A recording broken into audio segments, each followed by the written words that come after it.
Welcome back, guys, to the second part of the series. I hope you liked the first part, and the link to it will be down in the description. Be sure to like and subscribe and comment if you like this video. Let's get started. We left off when a boy was fighting with Professor Oak. There was only Bulbasaur's Pokeball left. Apparently, that boy wanted a Charmander, but it was already taken. He told the professor that he did not want the stupid plant and want a Bulbasaur, a Charmander. Ash was listening to this from the stairs with Charmander in his side. After the comment about Bulbasaur, which shook it from the core and it got depressed, Ash came downstairs to confront the boy. The professor called him Damien. Damien, immediately after seeing Charmander, shouted on Ash that he stole it from him. Ash calmly told him that he got here first and picked Charmander as his starter fair and square. If he wanted Charmander so badly, he should have came earlier. Damien got angrier at this comment and immediately asked Ash for a Pokemon battle with the condition that if he won, he gets Charmander and Ash can keep the stupid plant. Ash first hesitated to this offer and thought of it for some time, but ultimately chose to accept the challenge. Damien gave a slight grin to this as he thought of Ash as a weak trainer. Both of them went outside in the lawn for the battle. Professor Oak acted as the referee. As soon as the battle started, Damien ordered Bulbasaur to use tackle. Ash told Charmander to wait for the last moment and then jump.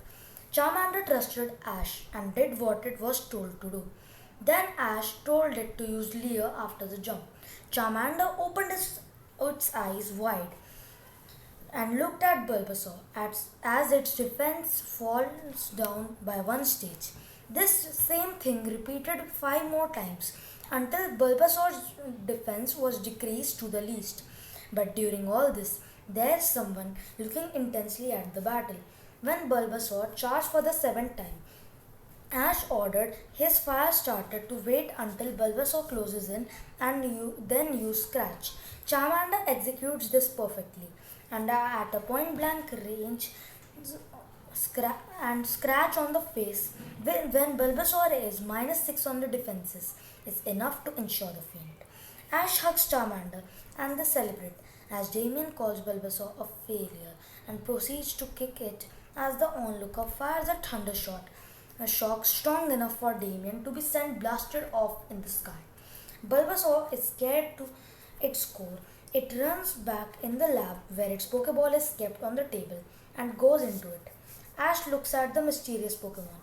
It is a yellow Pokemon with black stripes on it, a black electricity sign on its stomach. Its head looks like a plug. When Ash points out his Pokedex at this strange Pokemon, it tells him that this Pokemon is Elekid, a Pokemon from the Johto region. Ash is excited to see this Pokemon as this is the first time he is seeing this and it looks very strong. Professor tells Ash that this Pokemon is living here from some time now. When he tries to approach Elekid, he is attacked by Thundershot. It picks up a fight with all the Pokemon here for the purpose of getting strong. Elekid looks in the eyes of Ash with an expression that looks like it is trying to pick up a fight. Ash tells Elekid to bring it on. Charmander immediately gets strong. As the battle starts, Elekid charges in with a quick attack. Ash responds with a scratch. Both attacks collide. No one is clearly the winner in the scratch. Then Elekid uses Ice Punch. Ash gets astonished by this. He uses Ember, the move which Charmander learned during the battle against Bulbasaur. The attacks collide. This time, Elekid seems a bit shaken. It seems it battled a strong Pokemon before this, said Professor Oak. This time, Elekid used Swift, then closed the distance and used Hammer Arm. This damages Charmander beyond belief.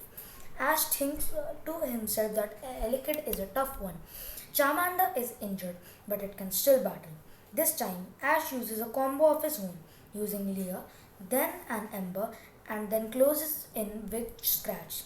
This does a lot of damage on Elekid, As soon as Ellicott stands up, it is hit by a scratch on its chest. This one manages to get a critical hit. This critical hit scratch is enough to knock Ellicott out. Ash throws a Pokeball, catching the Ellicott after 3 shakes. Ash goes in with Professor Oak after this battle and heals both Charmander and Ellicott. He even takes Bulbasaur to get healed. Bulbasaur, after its meeting with Damien, is terrified in presence of any other human other than Professor Oak. Ash goes to his home and meets up with his mother. She scolds him for, for coming late. Now she will only let him start his journey tomorrow. Ash has no problems with this as it was a very busy day. Ash tells the story of this day to his mother. She is very astonished with this and tells him that he is much like his father, smart and a excellent battler. Ash gets shy at this. After some time, he goes to sleep. The next morning, his mom gives him new clothes and 5,000 poke. He bids her farewell and promises her to take care of himself, then goes off. He first decides to meet Professor Oak for one last time before setting out. When he meets the professor, he seems a bit concerned. When Ash asks him what happened, Professor Oak tells him that what happened yesterday has put Bulbasaur in depression and he is just worried about it. Ash asks the professor if he can take Bulbasaur with him. Professor says that it is perfect and hands him Bulbasaur's ball. He tells him to keep extra care of Bulbasaur and give it love and not to force it. Ash agrees to this. He is also told that both Bulbasaur and Charmander can learn egg moves. Ash gets excited at this and Professor Oak also tells him that Hammer Arm and Ice Punch are both quick egg moves that Ellicott used. So it may also be able to further hone and learn new egg moves. Ash tells him that he'll hone the skills of all 3 Pokemon as well as he can. And then he sets off. He takes Charmander out of its Pokeball and tries to locate a Pokemon to battle. To his surprise, Ellicott comes out of its ball and starts to walk beside Ash. Ash is confused at this, but soon remembers that some Pokemon do not like to stay in their Pokeballs, which he read in a book written by Professor Oak. He then talks to his Pokemon while walking. Mostly they encounter Rattata and Spearow. Both his Pokemon take turns in battling the wild Pokemon. Ash was looking for a Pidgey to catch in this route. After some time, they encounter a Pidgey, but it has a strange color. It has a slightly more gold and yellow tone than a normal Pidgey. Ash immediately challenges it. Charmander steps forward at this challenge as it is his turn to step for a battle, but Ash tells it to sit out for this one as it is quite injured. Charmander agrees and Ellicott steps up. As the battle starts, Ash calls out for a switch, which Ellicott performs skillfully as White Stars charge toward Pidgey. It tries to dodge but fails as Swift can't miss. Then Ash calls for a quick attack. Ellicott rushes in with blinding speed. Pidgey does the same. As both attacks collide, Ellicott is ordered to use Ice Punch. Pidgey is down for the count after that one and Ash catches it with a Pokeball. After a little more traveling, Ash stops for a break. He calls out all of his Pokemon.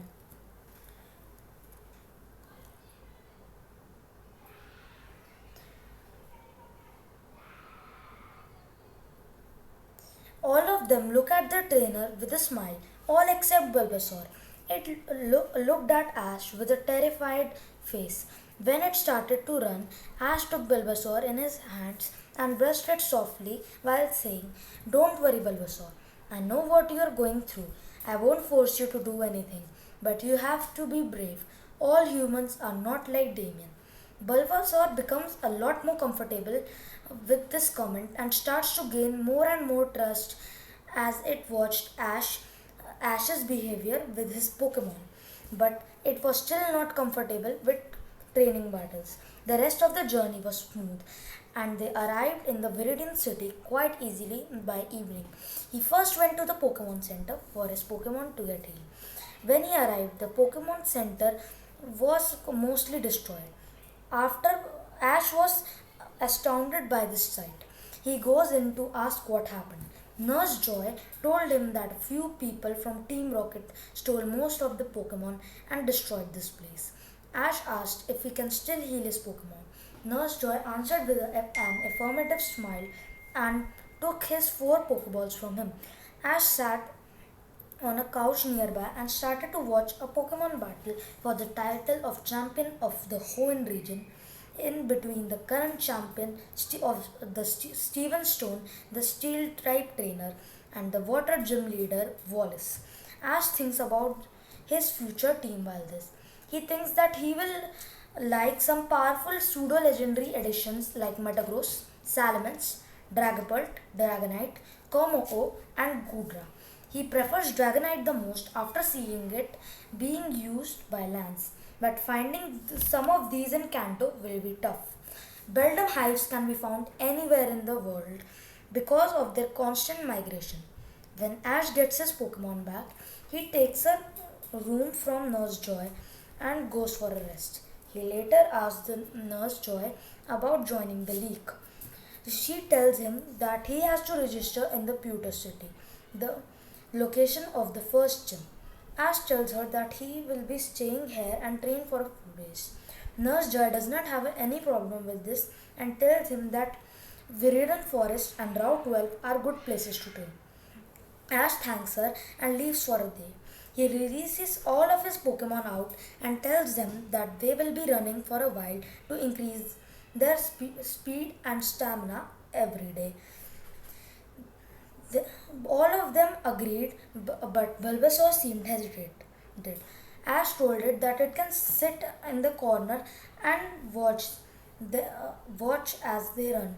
Bulbasaur agrees and sits in a corner. Ash tells his Pokemon that running will be a daily thing to boost their stamina. After that, they will do many trainings.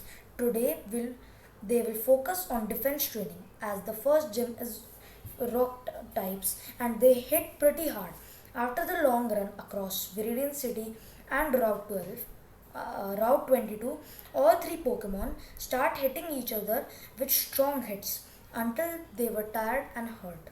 Then all four Pokemon had their lunch and then challenged many trainers. After that, they slept for the night. This schedule continued for 3 more days. They, one day they decided to head down to the Viridian Forest to train. After going a little deep, they encounter a swarm of Beedrill. The Beedrill does not look friendly, and after the order from their leader, all of them start chasing them. All the Pokemon of Ash were petrified at this state and started to run to deeper in the forest. After some time, they came to the conclusion that they had to fight. They all turned around. They all turned around and Ash started to give commands to all the Pokemon. Charmander was ordered to use Ember. Elekid used Thunder Shock and Pidgey used Cursed. At one moment, Pidgey was caught in a swarm of twin needles. After both Bulbasaur and Elekid were knocked out, Bulbasaur stepped up to save its friend Pidgey, who was so kind to it. It started to use razor leaves on the angry Beedrill. The Beedrill got even angrier and started to attack the newcomer Bulbasaur. Pidgey at this sight started to glow and struck the Beedrills with such a force that they all knocked out except their leader. After a fierce battle between the Beedrill's leader and Pidgey, Pidgey's evolution, Pidgeotto, the Beedrill finally fainted and Ash wasted no time in throwing a Pokeball. Pidgey was now a Pidgeotto. A boy about the age of Ash was seeing all this from the shadows and finally came out. this mysterious boy? What does he want? We will find the answers to all these questions in the next video.